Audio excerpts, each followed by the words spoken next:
Hallelujah from Hawaii. Hallelujah, and thank you, Chloe. What an incredibly inspiring and inspirational offering to all of us out here who, like you, feel our spirits welling up for the first time since the days of Martin Luther King and JFK and Bobby.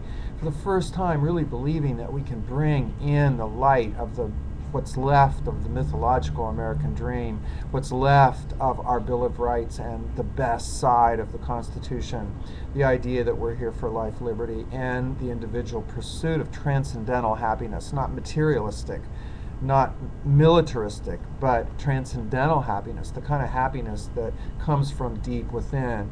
And your video touches that within us, your very grateful viewers. I'm Thomas Allen Berg, and I'm talking to you from beautiful, slightly rainy Honolulu, Hawaii today on February 23rd, 2008. And I want to thank you for voicing in such a poetically powerful way the feelings that we feel growing by the day, each of us. This feeling of, oh my God, it's possible. Oh my God, we really can become, once again, a government by the people, for the people, and created by the people, because Barack Obama is a vessel, as he said. He's a vessel for a new American revolution that wants to actually come through, that's coming from transcendent realms, probably from our founding fathers and mothers and all the people in the past that have literally died for this dream that has never been fulfilled yet. And in my own case, I discovered, like Neo in the Matrix, as a school teacher of 37 years in San Francisco, in the Teacher Corps and the Peace Corps in Venezuela, I discovered that one of the problems is that teachers, students, and the whole educational system has been shunted to the background of our social concern, whereas nothing is more valuable than the treasure of our younger generations. And the way we are treating them right now is kind of in sync with what was very popular during the 80s. I saw my kids love those comics in the 80s called Garbage Pail Kids.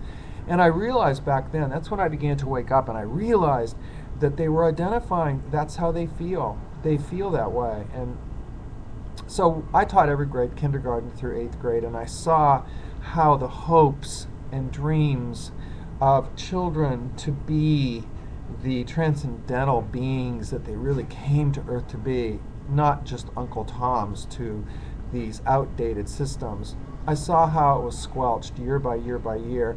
I usually taught 6th, 7th, and 8th grade because 6th grade, they were still filled with hope and joy. 7th, it was pretty much leaving. And by 8th, they had bought into, I better be a good little Uncle Tom, and I better buy into the game.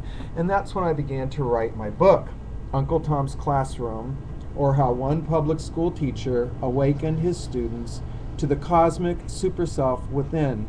And I see that cosmic super self within you, Chloe, glowing brightly with the hope and the joy of your transcendent spirit, and also as a call to all of us to get in touch with that, to realize that since this is a government by the people, we're the ones that are going to give the Barack Obama campaign and his presidency the power to do what has to be done.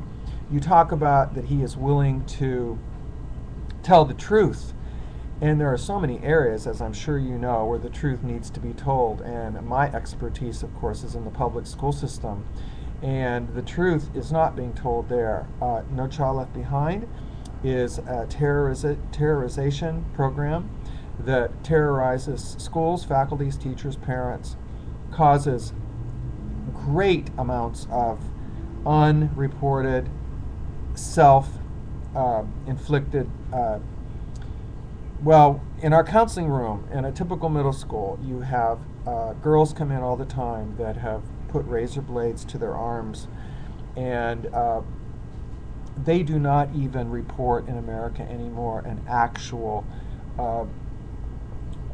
listing of how many children attempt suicide. And the reason they do and are is because they are closer to their source, to their inner God source, and they know how corrupt and violent the system really is. And they cop out. They either cop out by leaving school, or they just cop out psychologically and spiritually. The school system as it's set up right now really it's a dark, dark system. When you have it underfunded, as it is, you attract teachers who are underpaid, overextended, exhausted almost all of the time, because when you have 39 in your class like I did, you become totally exhausted. And then you resort to using fear and threats to control the children.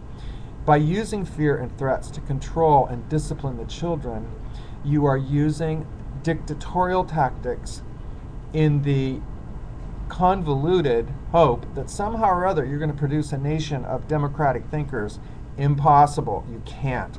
I quote here at the beginning of the book, which I named lovingly after Uncle Tom's Cabin, because I realized that we had all, in the past, up until now, this is a new beginning, we had all on some level sold out to the agenda of the military-industrial complex, which is like a digital plantation that controls so much of the American agenda and actually keeps money away from healthcare and education, which is where it needs to be going. So I wrote right here, in The Liberation of a Generation, I took a quote from Harriet Beecher Stowe herself, where she said, "This little volume is about the liberation of a race, with a tender character, unlike the hard and dominant race, a race hitherto ignored by society." And one afternoon, sitting in the back of the class during poetry time, I found myself writing this, almost channeled. A race called every child. I am the voice of every child, crying out to the giants of the world, cut not my wings, blind not my ears, blind not my eyes, deafen not my ears, and fill not my mind with your age-old fears. Just allow me to learn, please, the truth of who I really, really am. Allow me to find out where I came from and why I'm here. Teach me the truth, that no matter what I dream, I always, always can. And in the back, what we did was we created what we called a new declaration for the cosmic super self. And it's a mixture of the original declaration plus the ideas that came out of my free classroom. My classroom had free speech. The children were allowed to bring in all kinds of literature, including Bibles, writings of Einstein, quantum physics, the writings of the great philosophers from all over the world. And we put together a new language called the language of the super self. And we owned the fact that we all had a transcendental spiritual super self, and that was the reason we were here, to learn to create that into reality, not to be Uncle Toms to these failing systems. So I'll just read the beginning here, because I know I'm going to run out of time. There are moments in the course of all human affairs, like this one right now, this opportunity with Barack Obama, when we as a race and also as individuals find ourselves at a major crossroads. This third millennium is one of those moments. We are poised at a pivotal point in our evolution as a species. The cosmic super self, the transcendent spirit within us, all is calling us to wake up now to who we really, really are while there's still time.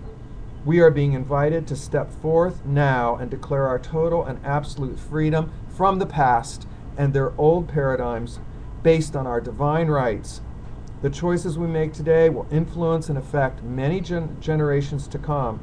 So it is incumbent upon us to declare our divinely ordained independence now. And so we woke up from being compliant, consumeristic Uncle Toms. We took back control of our thinking, and we began to live lives freely with free thought, free discourse, free self-actualization, and now a renewed hope that with a leader like Barack Obama, we can truly create a new American Revolution.